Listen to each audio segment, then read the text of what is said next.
كي أراه يطيب أسعد قلوبا. بسم الله الرحمن الرحيم. الحمد لله رب العالمين، والصلاة والسلام على أشرف الأنبياء والمرسلين نبينا Muhammad wa ala alihi wa sahbihi ajma'in. Chers frères, chères sœurs, assalamu alaikum wa rahmatullahi wa barakatuh. Et bienvenue à tous et à toutes dans la continuité de l'explication du hadith numéro 3 de cet ouvrage bénéfique,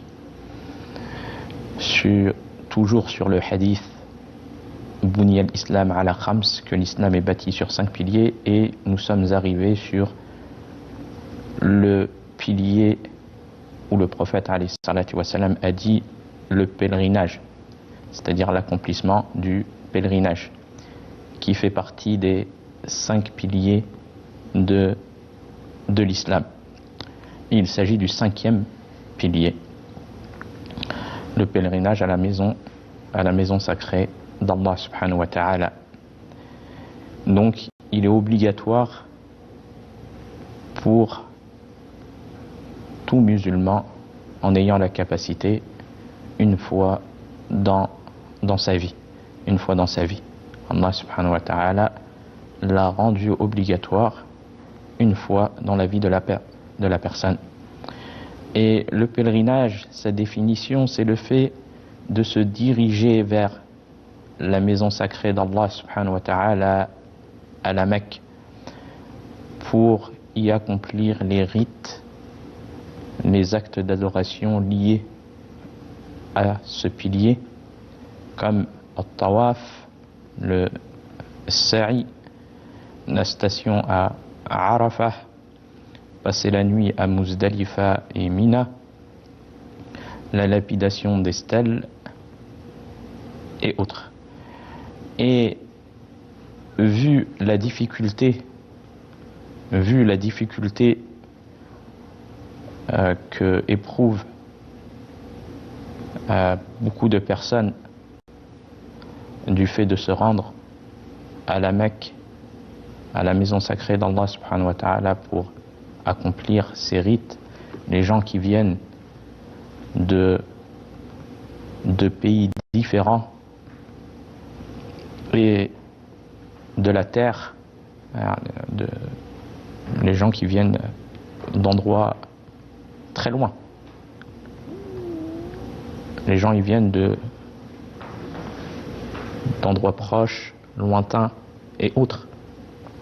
Donc il y a une difficulté présente, et c'est pour cela que Allah subhanahu wa ta'ala, par miséricorde, ne l'a rendu obligatoire qu'une fois dans la vie pour celui qui en a les moyens physiques et financiers, pour celui qui en a les moyens physiques et financiers. Donc dans son cas, il lui sera obligatoire, à condition que ses moyens financiers qu'il a lui permet de se rendre pour accomplir ce pilier de l'islam, mais aussi de pouvoir subvenir aux besoins de sa famille et ses proches qu'il a laissés, ses enfants et autres, tout au long du voyage, car cela rentre dans la capacité. Le fait de pouvoir assumer le prix du voyage, et aussi de pouvoir subvenir pendant le voyage de la personne, de pouvoir subvenir aux besoins de ses proches, de ses enfants, sa famille qu'il a laissé dans son foyer. Et si la personne, elle lui est capable d'accomplir le pèlerinage de manière financière mais non physique, du fait que la personne est malade, eh bien, si on espère que sa maladie prenne fin, elle attendra de pouvoir guérir de de sa maladie pour pouvoir par elle-même aller accomplir ce pilier de l'islam. Quant à la personne dont on n'espère pas la guérison, comme une personne qui a une maladie chronique, par exemple, qu'Allah nous en préserve, le cancer, où on n'espère pas la guérison, et qu'elle n'a pas la capacité physique de pouvoir se rendre au pèlerinage, malgré qu'elle a la capacité financière de l'accomplir. Eh bien, qu'est-ce qu'elle fait, cette personne-là? Elle délègue une personne qui le fait à sa place. Elle délègue une personne qui le fait à sa place. Tout comme la personne qui a atteint un âge très avancé et qu'elle n'a pas la capacité de pouvoir se rendre physiquement à la Mecque pour accomplir le pèlerinage, malgré qu'elle a les moyens financiers. Eh bien, cette catégorie de personnes, yani, délègue une personne qui l'accomplit à sa place. Et quant à la personne qui n'a pas les moyens, d'accomplir le pèlerinage, eh bien, elle est excusée. C'est pour ça qu'il est venu, il a été précisé, pour celui qui en a les moyens physiques, cela entre physique et financier. Donc la personne qui n'a pas les moyens financiers de l'accomplir, elle est excusée du fait qu'elle n'a pas les moyens de pouvoir accomplir ce pilier. Et le fait de ressentir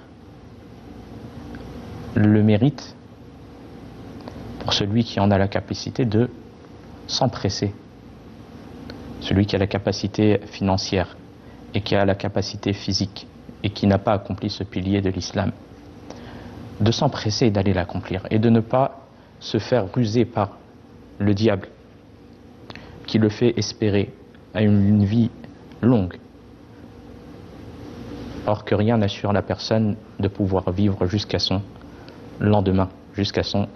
Donc il lui est important de s'empresser pour la personne qui a la capacité physique et financière, et du grand mérite qu'il y a en cela. Tout comme le fait d'accomplir aussi la Umrah. Il y a un grand mérite en cela.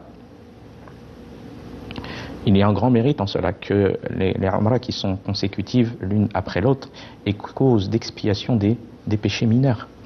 Et combien de personnes financent des vacances de luxe? Il n'y a pas de mal à aller en vacances. Il n'y a pas de mal à faire plaisir à sa personne ou à ses proches. Mais le fait de mettre en priorité, surtout pour la personne qui n'a jamais fait le pèlerinage, qui n'a jamais fait la Umrah, de mettre en priorité cela, de l'adoration qu'elle accomplit par l'accomplissement de ses nobles œuvres et la récompense qu'elle gagne en cela.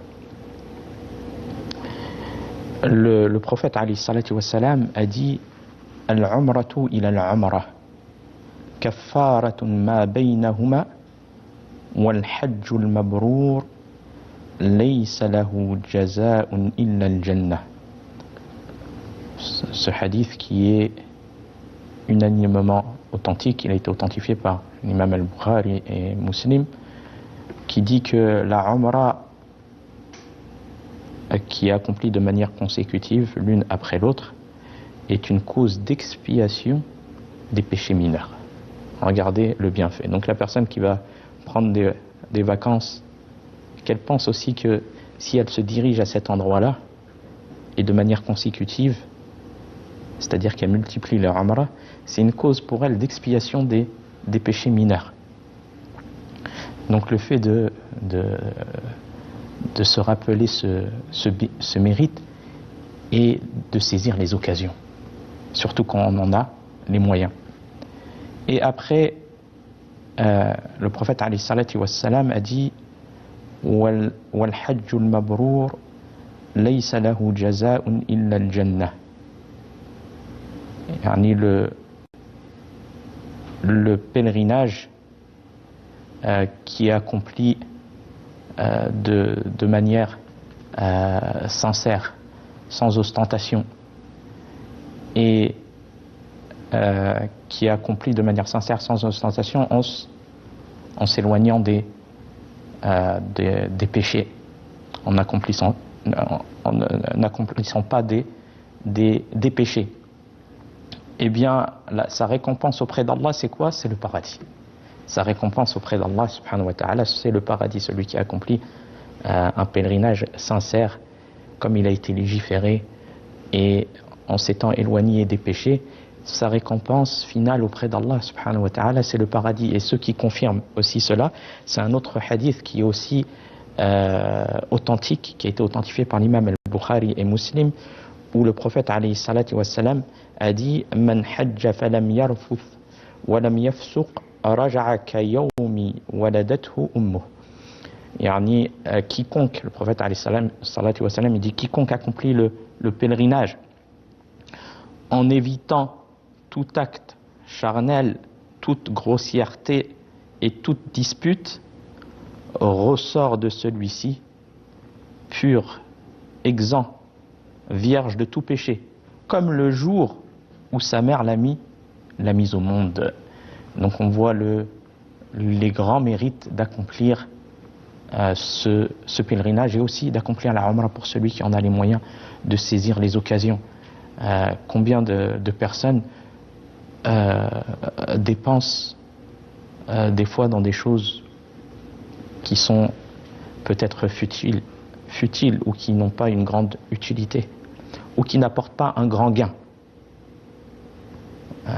Comme on a dit, il n'y a pas de mal en islam à prendre plaisir, mais aussi de se rappeler son au-delà, et qu'il y a certaines occasions qui te permettent de faire fructifier tes hasanats, et aussi de pouvoir être cause d'expiation de tes péchés, et qui nous voient qui mènent au paradis, comme les hadiths que nous avons mentionnés.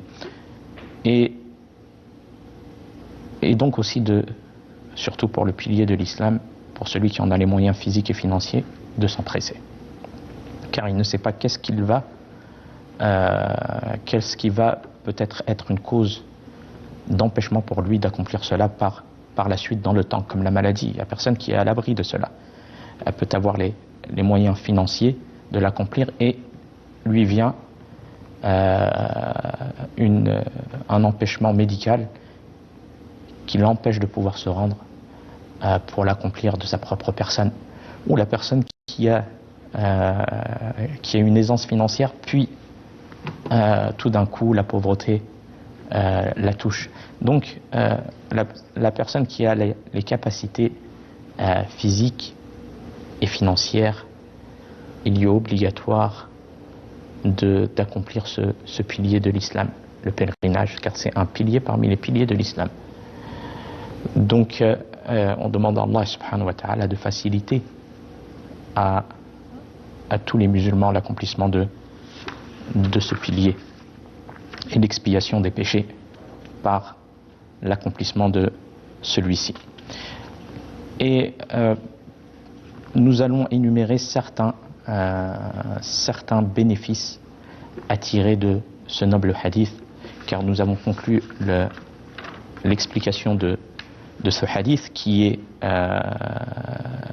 Bunya al-Islam ala khams, que l'islam est bâti sur 5 piliers, qui complète le hadith que nous avons expliqué précédemment, qui est le hadith de Omar, le hadith de Jibril, apporté par Omar ibn al-Khattab, lorsque Jibril alayhi salam s'est présenté au prophète alayhi salatu wa salam. Ce hadith-là, l'auteur l'a mentionné après le hadith de Jibril, car il est complémentaire.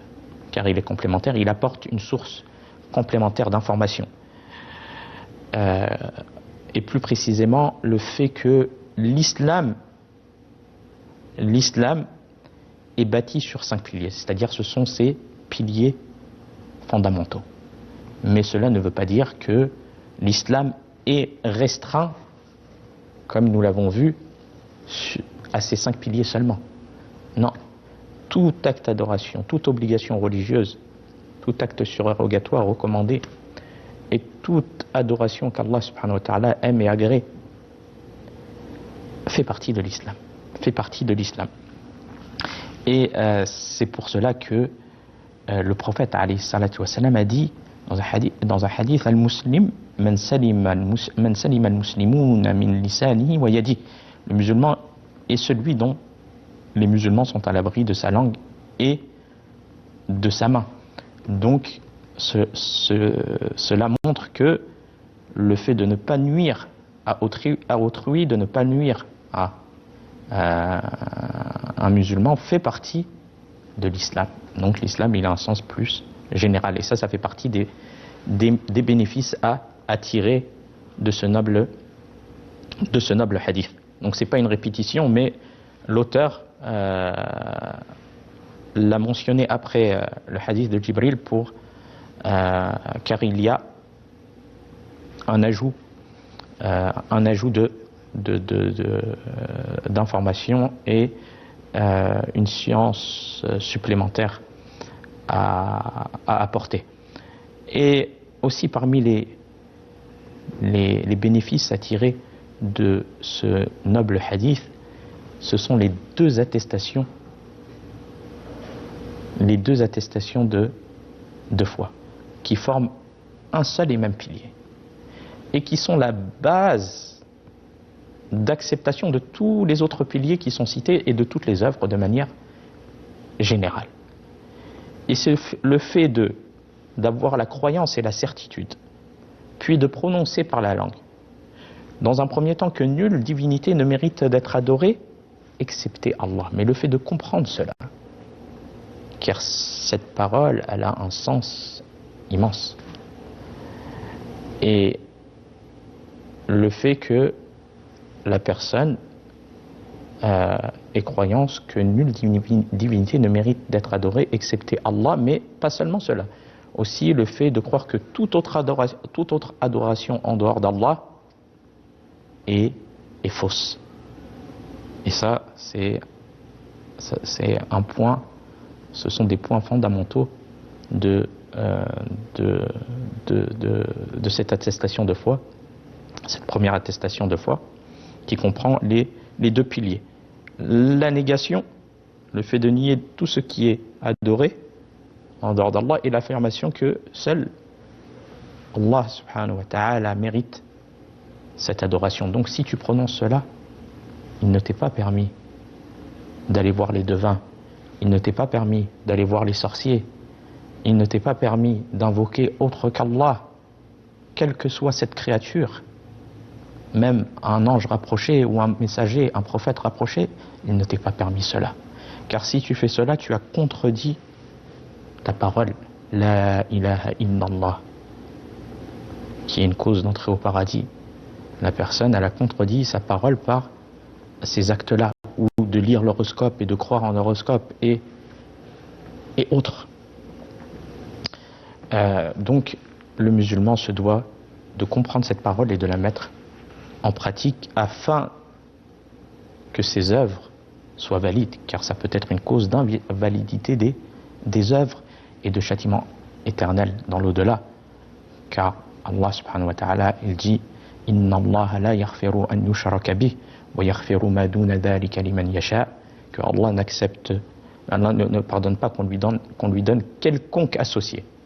C'est le seul péché que Allah ne pardonne pas si la personne meurt sur cela sans se repentir. Et il pardonne en dehors de cela à qui il veut. Donc l'importance de cette parole et de la compréhension de celle-ci et de la mise en pratique de celle-ci. Et on continuera, Inch'Allah, l'énumération des autres bénéfices à tirer de ce noble hadith dans le prochain cours. Wa fil khitam, hadha wallahu a'lam wa sallallahu ala nabiyyina Muhammad wa assalamu alaykum wa rahmatullahi wa barakatuh. بالهداية والتقى ونر طريقي كي أرى